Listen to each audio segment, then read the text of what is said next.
So you have absolutely no gym equipment whatsoever and you're broke, so you can't go to the gym either, and you still want to work out and get nice and big, nice and fit. Well, today I'm going to show you guys a workout split you can follow to do exactly that, and all you're going to need is 2 chairs and a broom. Alright, so starting off with your chest, there's 3 different parts to the chest that you're going to want to work out. I was looking for a word other than parts, because I don't think the chest has heads, does it? Would we call it that as well? We said the shoulders got 3 heads. Does the chest have 3 heads? Is that the right word? Whatever. So there's 3 different parts of the chest that you're going to want to work out. The lower chest, the middle chest, and the upper chest, which is actually like that. I did it backwards. So for the middle part, you can do regular push-ups, but how do you work out the other 2? If you look at someone like Andrew Tate, for example, he's got a lot of that like lower chest look, looks very triangular, and that's because he doesn't work out his upper chest. So how can you fully work out the 3 parts of the chest so that you don't end up looking like that? Well, for starters, if you want to work out your lower chest, all you gotta do is, I guess I'm gonna call them declined push-ups, because usually when you do incline push-ups, your head is down. So when you're doing a push-up where your body higher up like this, it is gonna be easier, but it is gonna give you more of a stretch and more of a contraction on your lower chest. Do just 2 sets of those, you're going to be seeing improvements in no time, as long as you take it to failure. Alright, moving on to the middle chest.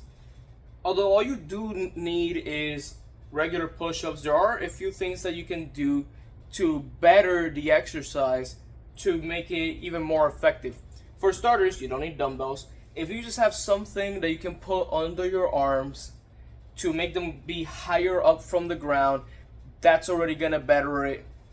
Now, another thing that I would suggest is, instead of doing the regular push-up with your elbows going out at around a 30-degree angle, I would suggest you keep your arms a little bit closer together at shoulder width so you can get a better contraction, and then flaring them out slightly more to emphasize a better stretch. The reason why you'd like to put something under your hands to further you from the floor is going to be so you can get even closer to it and get a deeper stretch on the pecs. If you put your thinking caps on, you might be able to realize how we're going to work out our upper chest. You got to think about it like if you were on the incline bench press, and you got to think, okay, how can I rotate that towards the ground so I don't need equipment? Simply enough, you're going to use a chair. You're going to put your legs up on the chair, and then you're going to pull yourself back slightly, not too much, because otherwise it's going to mainly focus on the front shoulder. And you're going to do your push-ups right there.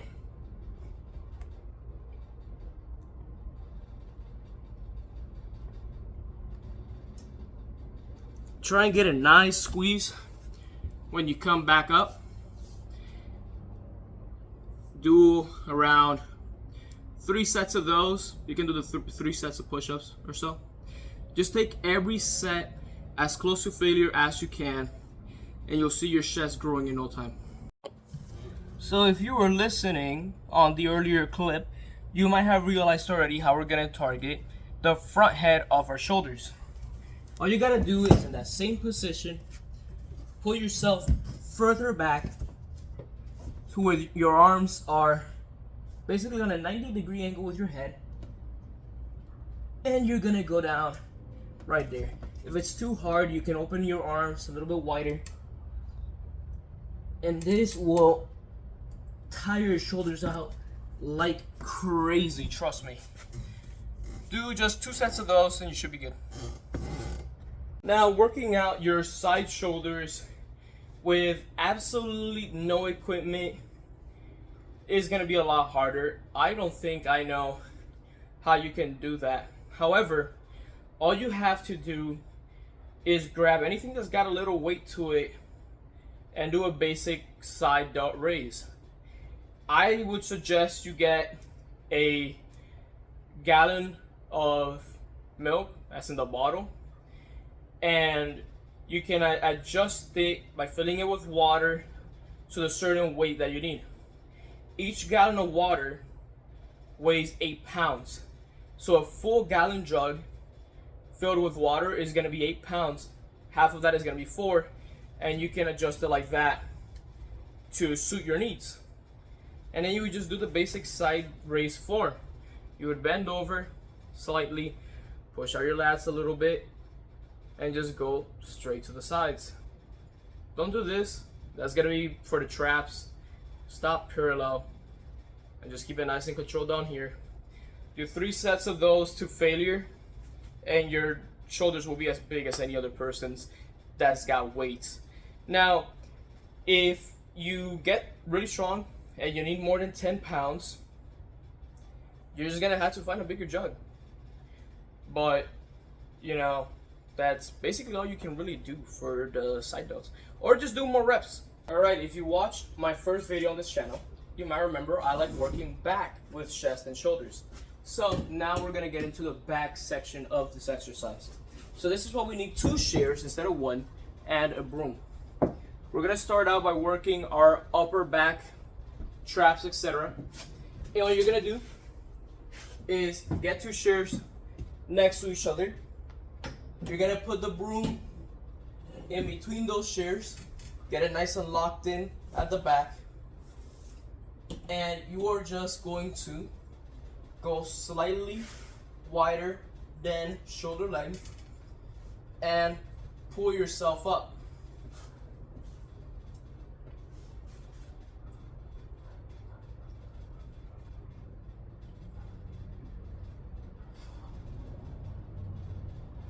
If you can get long, taller shears, that'd be better, because you're gonna be able to stretch out your back more. However, this will be a pretty good way to get started if you don't have any equipment whatsoever. And that's gonna build the meatier parts of the back. It's gonna get it popping out towards you. It's not gonna make it wider. So that's what we're gonna move on to now. Now, if you've searched up how to get your back big with calisthenics before, you might have heard this. Comes up in literally every video. The pull-ups. The pull-ups are the perfect exercise to grow your back without anything else being required, because it works out pretty much every back muscle that you have, and it is pretty much perfect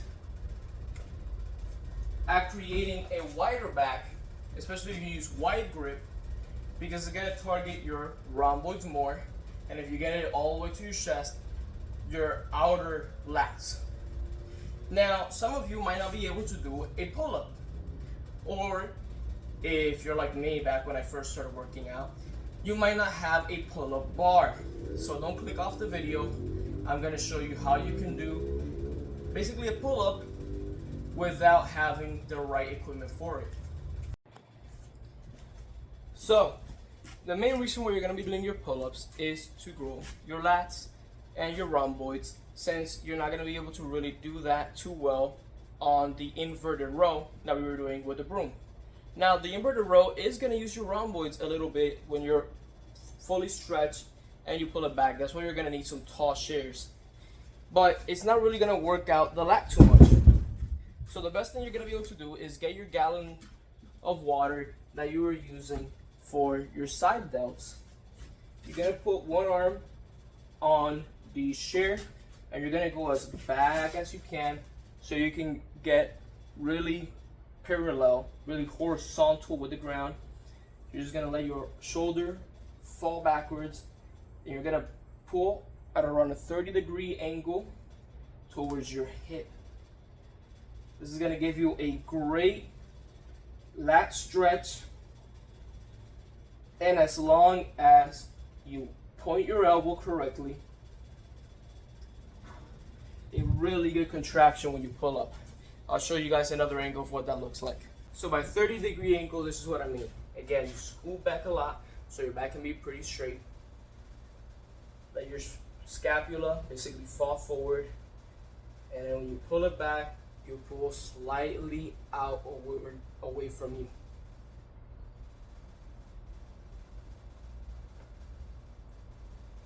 Do that, and I assure you, you will be growing your back a lot. Alrighty guys, I hope you enjoyed that video. If you did, don't forget to like and subscribe.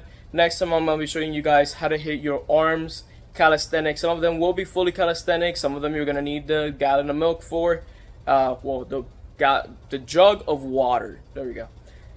So I hope to see you guys in the next one.